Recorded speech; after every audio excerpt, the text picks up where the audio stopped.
thanks everyone for joining us again. I know it's not always easy to get people to come for the second time. It's not as new and shiny as it was last time. What does Dexter say? You can't start your video because the host has stopped it. Yes. That I'm aware of, but I don't know how to unstop it is the problem. If anybody figures it out, then let me know and I'll allow your video.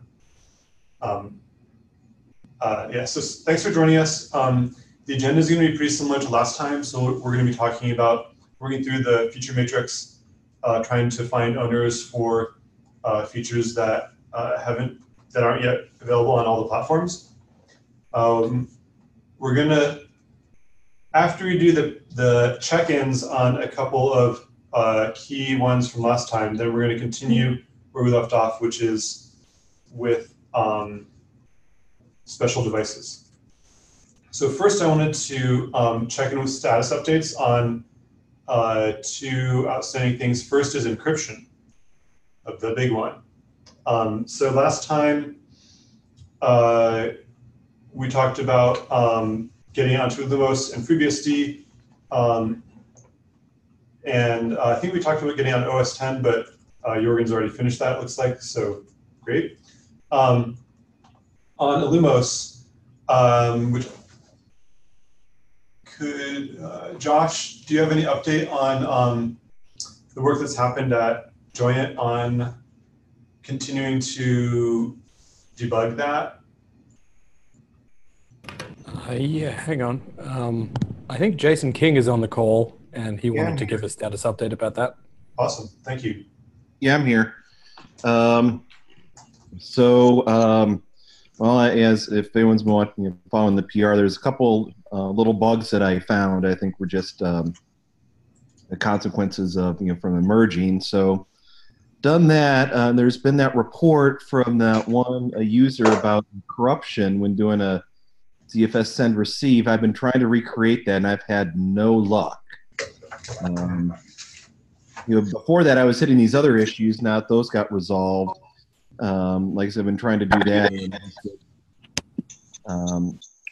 and so he did share a crash dump with me. Although just from that, it just kind of looked like that. Okay, yeah, the hash function returned that it didn't match. And that's about as far as I've gotten. Of course, I'm still kind of new digging into all the the ZFS code. I haven't done a whole lot with that particular part of it in the past, but that's kind of where I've been standing, just trying to figure out where to go next to try to figure it out. He did mention he has an L2 ARC device, which I didn't know about before. I don't know how relevant that is, but that may play into it. So that's kind of what I've been doing up to date here. So that's kind of where it sits.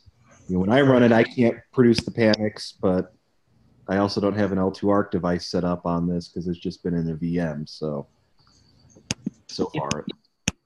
If it's a raw send, I've had some good luck with having people send me the actual send files because there's nothing really sensitive in them. So I've found that some people have been pretty comfortable doing that and allowing me to take a look. Maybe if you can get the send file and try to receive it, you can reproduce the bug. Just a suggestion. I can certainly ask you. I've been trading some emails with, I guess his name's Gernot. I'm probably butchering that. I apologize. And where was it? It's about it's a ZVol, and it's about 130 gigs. So in terms of, I guess, just infrastructure being able to ship around 130 gigs, I don't know.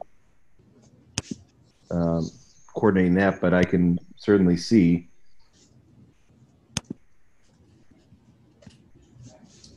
All right. Yeah, I mean, you might check with him. I'm glad to hear that work is continuing on this. I'm sorry to hear that you haven't been able to reproduce it or figure out what the problem is that he's seeing. Have you? I know he was using SmartOS. Have you ported the Lumos stuff or whatever, rebased it onto SmartOS? And have you got him using your version of it instead of his, or do we think that's not relevant? I don't know. I've been, the work I've been doing is just the SmartOS VM that just with the PR, we're based on that.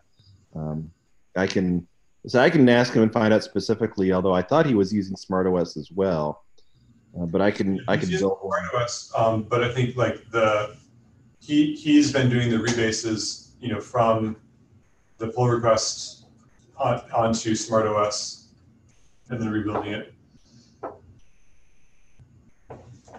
We might want to make sure he's using the same bits that you're trying to reproduce on to make sure it's the same thing. Okay. Just to make sure he has exactly the same code that you do. Okay. He also did try a debug kernel and didn't make any difference. Just to throw that out there, because that was one thing. Like the ARC bugs that I found those just running a debug kernel, or at least they're easier to. Plus with lower memory, so.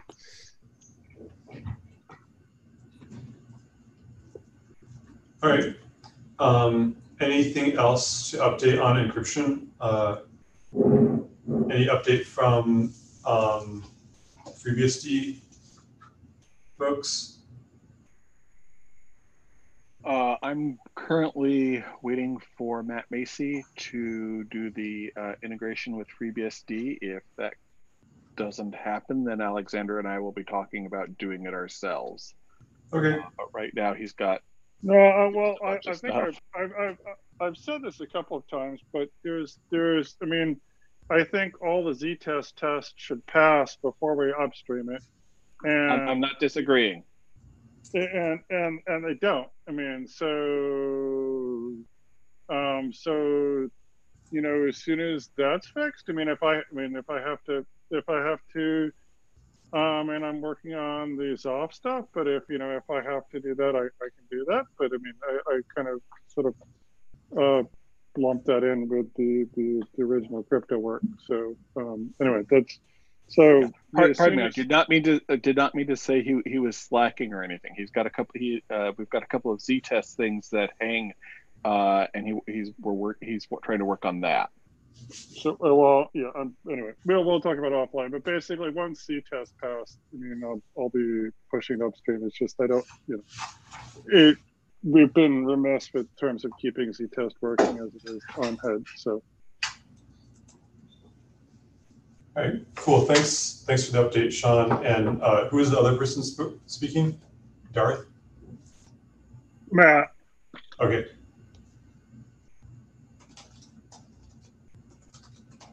Cool.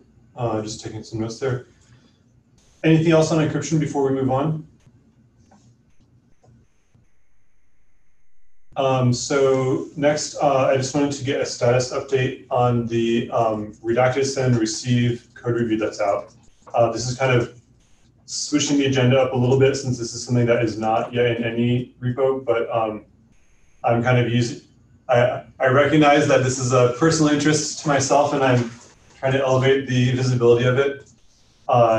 So this is a review that's out on, review's out both on Illumos, OpenZFS, and ZFS on Linux from Paul Bagnelli, who I think is on the call. Just wanted to see if folks are going to be able to review that and what their timeline is on that.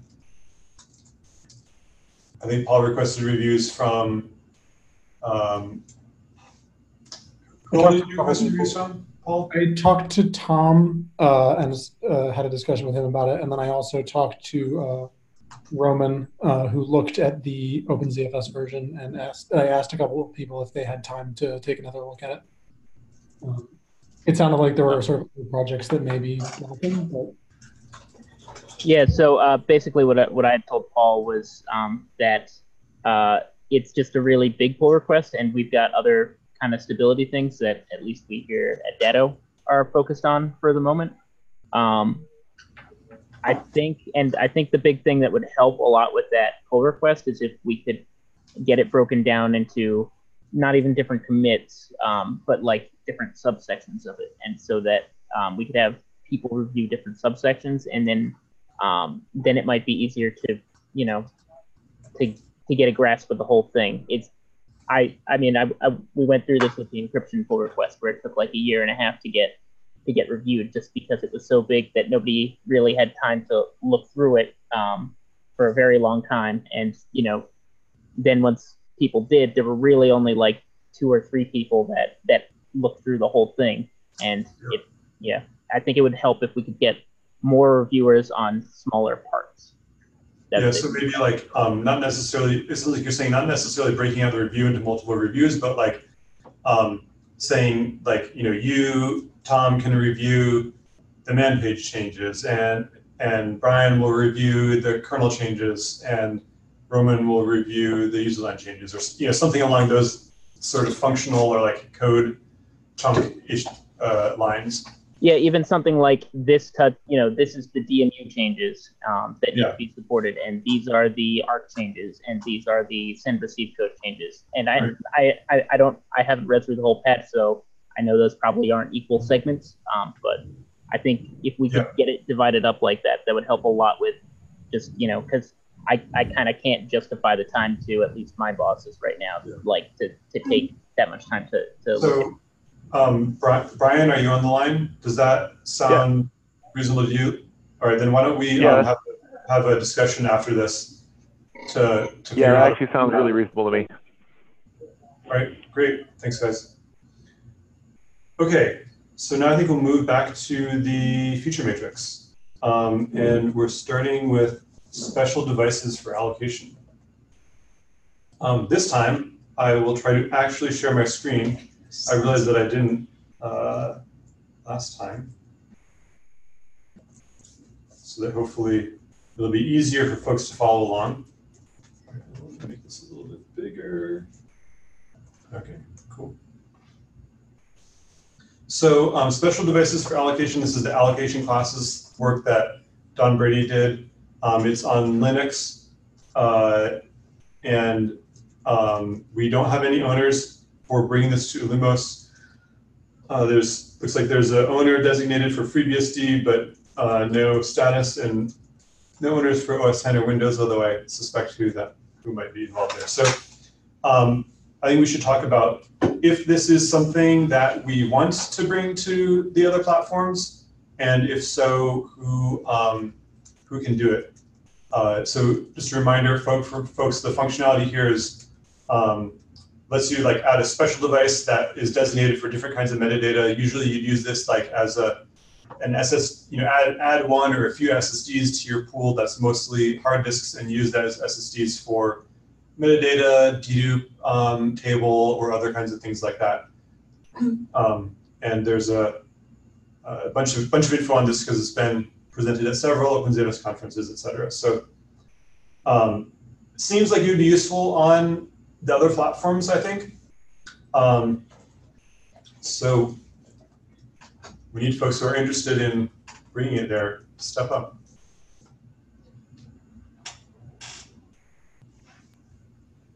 Like there, it's marked. I think we are interested at X Systems, and me and Matt Macy mentioned there. Can say that we started there. I would probably prefer just trying to compare divergence, analyze divergence, and try to just move step by step rather than merge this specifically feature only. But yeah, I think we are interested, and I should definitely look on merging that not have yet. So if I understood correctly, Alexander, sorry, the audio was a little hard for me to hear. You'd prefer if like it's brought to Lumos and then you can port it from Lumos to FreeBSD, but if that doesn't happen, then maybe you'll resort to doing the work yourself to port it all the way from Linux to FreeBSD. No, I would definitely. It would definitely be easier to pull from Lumos, but I think everybody understand already. We should change source vector to porting from Linux, which means we need to analyze divergence and set up some tracker and just try to merge things more sequentially rather than trying to cherry pick, because it may be quite difficult. I see. I made to look how exactly this specific change significantly problematic or not, but generally I think just such cherry picking approach creates more problems than solves. Gotcha. So rather than taking just this change, you're thinking of like going back and like pulling the changes from Linux in chronological order into FreeBSD. No, yeah, that's. I still need somehow to find out what state this presently is. I'd like to mention that I see significant problems in the fact that, for example, when some changes merged from one platform to another, for example, from Lumos to ZFS on Linux, they, while formally merged commit by commit, the commits are different, and for reasons completely unrelated to porting efforts. Sometimes it's just some syntax changes, sometimes it's some minor code organization changes, and I would like to bring people's attention that that's not very nice to other platforms. It would be nice if we would at least committed some local changes separately or somehow else make that more visible. Yeah, so it would be easier if we had like commit for commit parity for the ones that are on all the platforms, and then have like another commit to fix additional issues or adjust the style to match the local platform. Is that kind of what you're talking about? Yes, exactly. Okay, cool. I mean, I think the challenge on our end with that is that we don't really want to have commits in the repository that are not themselves complete in terms of, like, if we're making changes on import, they're probably, to make the style checks pass or possibly even to make it work at all as part of the porting. I mean, I saw examples when it was purely syntactical change, purely formatting or something like that. And in some cases, just one function was used instead of piece of code, doing probably the same. While I agree that it's one nice and cool for a final point, but how after that we can still remain in sync? How can we prevent future divergence? How can we live together after? If we are just the question is, how are we going to have a source of truth, and what will it be? Right now FreeBSD are using Lumos. If we're going to switch to Linux, that means we need to have minimal divergence from the Linux source before that. The multiple platforms having different features being developed and direction is causing confusion. Yeah, so there's kind of a lot to unpack there. I think that the issue that Alexander was bringing up sounds like where it's things that are not actually fixing, like making it work, but stylistic changes like you're talking about. I think that's definitely something that we can be aware of and try to not make those, stylistic or like, code cleanliness changes while doing ports, and instead have those as a follow-on. And I think that's, we probably need to make sure that people who are doing those ports push back on reviewers that are asking for stylistic changes. But I definitely take the harder problem of, after the initial integration of some feature, there's going to be additional changes, maybe that fix things or change the code style with additional commits, and those need to also, those should make it to other platforms as well. And that, I think that kind of falls under we want all the code on all the platforms to be all the same as much as possible, which is not that it's going to be 100% the same, but as much as reasonably possible. And I think my view of tracking things with this feature, by concentrating on large features like we are with this document and in this meeting, it kind of brings attention to the real things that we're missing out on platforms, like functionality that users care about. And if the way that we want to address that is by, like, as you were implying, like, let's start with, you know, Linux commit number 1 and get that onto Illumos and FreeBSD, and then Linux commit number 2 and then commit number 3, and just kind of go through it all chronologically rather than looking at it kind of feature by feature. I think that's fine as well. I think, like, there's kind of been more interest because people see, like, a business need where they're like, oh, like, if we could have encryption in our business, like, that would be a big deal. I can get, you know, funding from my bosses to spend time on doing this, versus, like, it's harder to get behind, like, oh, I'm gonna go take, like, some Linux commit number 1 and bring it over to Illumos or FreeBSD because, like, that's part of our strategy, and I'm gonna be off working for 6 months on pulling in all these little commits before we see any real benefit.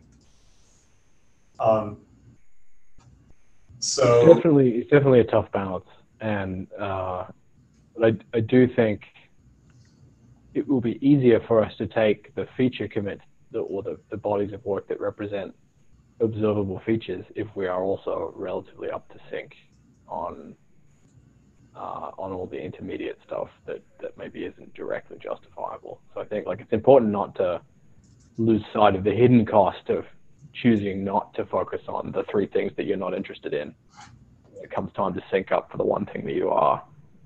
Because, I mean, yeah, that was exactly my experience. I was looking at the feature they added in ZFS on Linux for, I think it's Zupool IOStat, where it can tell if the extra parameters on the end are a pool name or a VDEV name, and so on. And that was going to be useful for the VDEV properties work. But when looking at trying to pull that over to FreeBSD, it quickly became, well, it depends on these 10 other commits also being merged. And it's like this one little user space change turned out to haul over, you know, 3 new ioctls and all this other stuff. And it was more complicated than this is kind of why I'm dragging my feet on the crypto port, was because in order to get Z-test working again and fix some pre-existing issues, I had to pull in a bunch of other bits, and, you know, the closure of dependencies means that we're not just adding crypto support, we're basically churning stuff in above and beyond that. And so limiting ourselves to cherry picking the features we want is kind of doesn't seem to really be that viable a solution without more developers. I mean, this is kind of like the standard, like, technical debt problem, but the problem is that we don't all work at one company. So it's very hard for us to, like, you know, kind of coordinate on when we're, like, you know, as hard as, I don't know about, you know, every other company in the world, but I imagine that at most companies, getting time to work on technical debt can be, like, a bit of a challenge. And this is just the same problem, but even more so because we have many different companies that, you know, we're each kind of accountable to. And, you know, some of us are not a part of a company that's working on ZFS, but, you know, in general, that's kind of a big issue that I see. Well, and it also adds to the fact that each of the communities that are involved here, like, so Tom and I are, you know, mostly ZOL people, but, like, there's also people in, you know, the FreeBSD, the Illumos, and, you know, those are different communities that have different priorities, and the cross-community communication, like, at least from my perspective, is not as, if it's there, it's not as obvious as it probably should be, or maybe it's not as clear. I don't know, but, like, maybe something along those lines might help improve, you know, making it so that features can come across the board much more easily. I think from our perspective in Illumos, we so, like, again, at Joyent, we're not super interested in multi-import protection, for instance.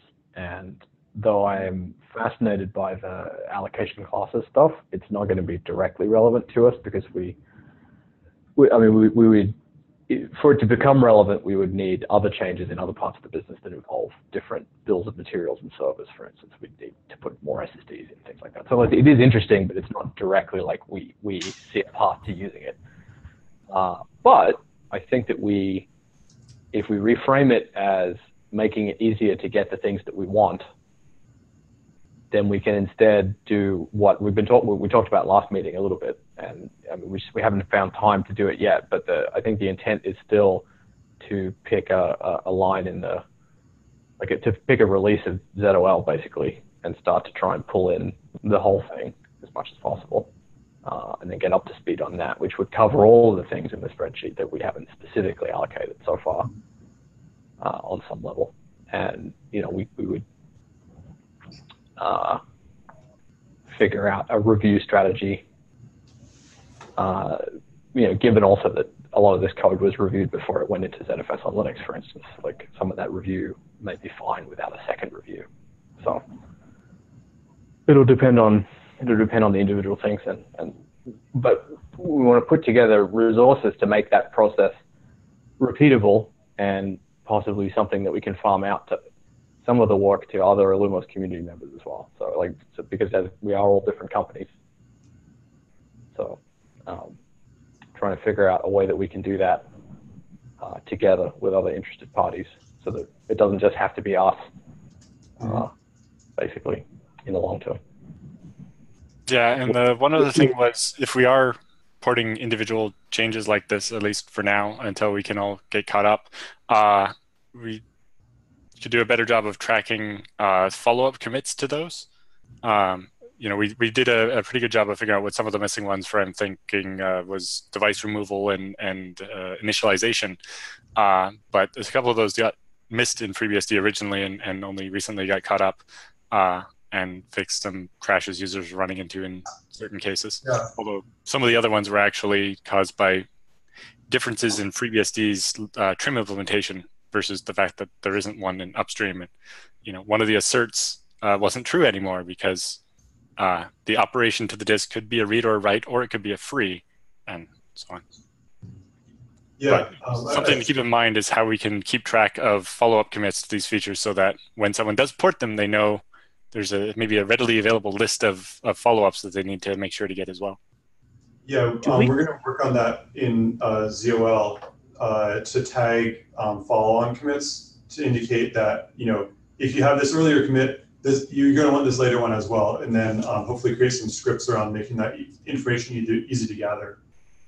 Yeah, I was just about to ask about that, but also perhaps, I don't know, maybe this may or may not make sense, like have some kind of categorization tag for like clumps of things that, like a specific feature. For example, when Tom contributed encryption, there were follow-up commits on top of it to deal with some of the fixes or other aspects. And like, if you wanted to, if we had, like, for example, a 08 cut now and then a 081 came out later, and we needed to cherry pick some things from between that time, something to like follow the ascendancy, so to speak, by a git grep through the history or whatnot. Yeah, that's what I'm talking about. Yeah. Yeah. So we're coming up on, or we have passed the 30 minutes. I want to make a few kind of remarks before letting you guys go. One is, I think this is a great discussion. I definitely appreciate that we're having discussions about how should we be doing this, who should be involved, and not just sticking to living by the spreadsheet. Secondly, it's not lost to me that this is the second meeting that we have run into the 30 minutes very quickly. So I had been planning to go 3 meetings before changing the format of it, but I think we should open it up to some taking opinions on if we should have the meeting either be longer and or be more frequent. Why don't I think there's a voting kind of, you can raise your hand or something if you go to the participant list. Yes. I mean, I would be fine. Manage participants or participant list? Every 4 weeks, an hour is probably fine. as a half hour. I mean, So Josh is saying an hour, Every month. still every month. So if folks think that's a great idea, press the green check yes button. If you think something else would be preferable, press the no X red button that you can see when you click on show participants. All right. I would also like to say I definitely think that we should, have I think an hour would definitely be a little better, especially just with the kinds of things that we're talking about. Yeah. But to be honest, I also think that for some of these issues that we're talking about now, which are kind of really important to how we're going to do things in the future, maybe having a few additional meetings just to figure that stuff out, and then we can go to 1 hour once a month once we have them figured out. Yeah. So 15 people agree with you that we should move to an hour. So we'll go ahead and move to an hour for the next meeting, which will be in the beginning of December. It's probably not a good idea to try and schedule another one of these meetings before then, just with the Thanksgiving and whatnot. I think it would be good too if you have a specific strategic direction you would like to talk about. I mean, I'm on the mailing list as well, so we can the ZFS mailing list, I think, is effectively project neutral on some level. So. Yeah. Yeah. Actually, one other thing I wanted to ask about the OpenZFS mailing list. I don't know if anybody noticed, but the notifications from GitHub to the OpenZFS developer mailing list were inadvertently disabled last week or something. I'm going to clear the responses. If you want me to re-enable them, then vote yes. If you're happy with the way it currently is with not getting a lot of spam on that mailing list, then vote no.